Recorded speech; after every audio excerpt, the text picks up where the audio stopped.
నేనేం చేయాలి? వచ్చి గట్టిగా పిలవాలి. అది జరిగింది.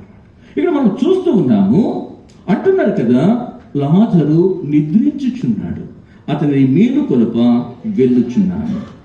ప్రియులారా, మనం కనుక అపోస్తల కార్యముల గ్రంథం 7వ అధ్యాయం 20వ వచనానికి రండి.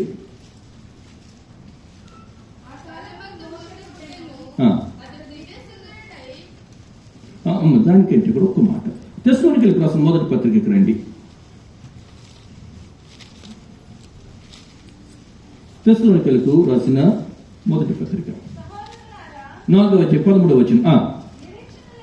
సహోదరులారా, నిరీక్షణ లేని ఇతరుల వలె మీరు దుఃఖపడకుండా నిమిత్తము నిద్రించుచున్న వారిని గూర్చి, మరణించుచున్న వారిని గూర్చని కాదు, ఇది నిద్రగా ప్రభు చేశారు. మన ప్రభును అంగీకరించకపోతే మరణము, ఆ తదుపరి ఆధ్యాత్మికమైన మరణము, తర్వాత నిత్య మరణమే.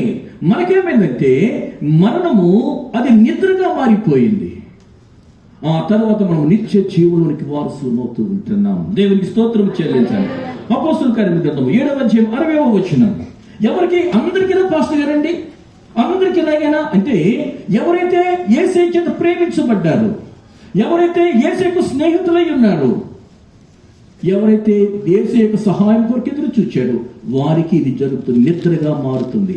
7:60 అతడు మోకాలుని స్టెఫను గారి గురించి చెప్పబడుతుంది.